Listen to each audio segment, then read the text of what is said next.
Beijing's new five-year plan. More of the same. Commentary.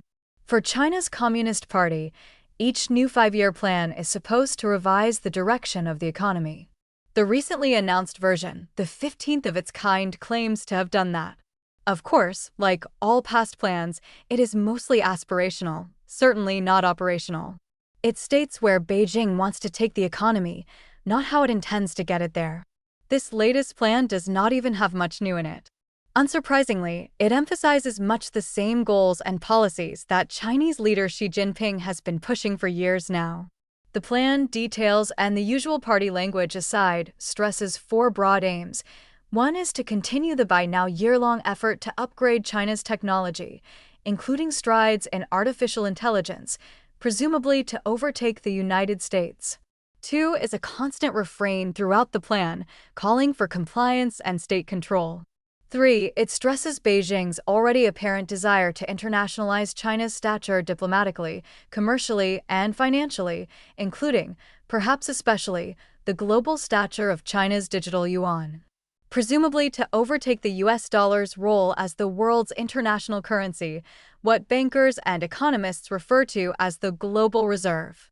Finally, all objectives are framed in terms of national security, a long-standing obsession of Xi's leadership. The technology push in the plan is, in every respect, an extension of what Beijing has been doing since at least 2022. This technology emphasis over the past few years runs counter to the 13th and 14th five-year plans, both of which emphasized heavy manufacturing and integrating China's economy into global supply chains.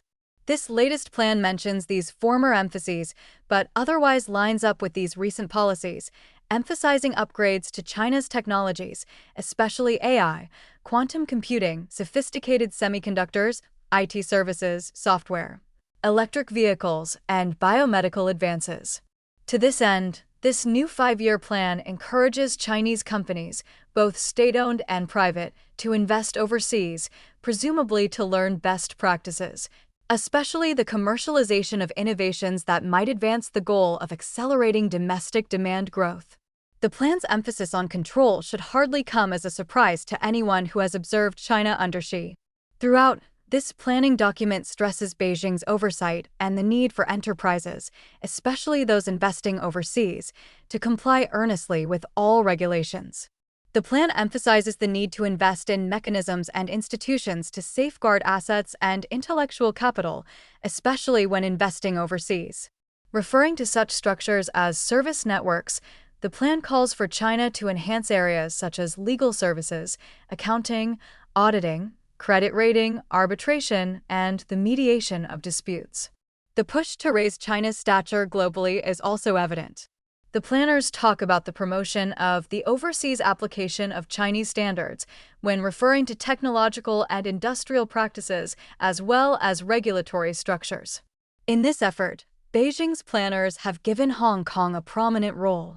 Some 60% of Chinese investment outside the mainland already goes to Hong Kong, and that preference, almost 20 times the amount aimed at the United States, remains clear in this new plan. Beijing wants Hong Kong to become a global hub for investment, banking, and asset management, as well as legal applications and dispute resolution. As part of this effort, the plan makes clear that Beijing also wants to promote the digital yuan as an international currency and global store of value. None of this neglects Beijing's continuing emphasis on its Belt and Road Initiative. The new five-year plan makes clear that the initiative will remain central to Beijing's investment outreach to the rest of the world. In this area, however, there is hardly any emphasis on technology, legal, or financial services. For BRI infrastructure development, especially transportation, remains dominant, as most BRI participants have less developed economies. But even here, the plan places a greater emphasis than in the past on high-quality projects better aligned with China's objectives and the strategies of participating countries. If much of this new plan differs from its predecessors, very little of it differs from what Beijing has been trying to do, more or less continually, since the pandemic and Beijing's ill-fated zero-COVID policies ended in 2022. It is a pattern that should be familiar to China watchers and readers of this column.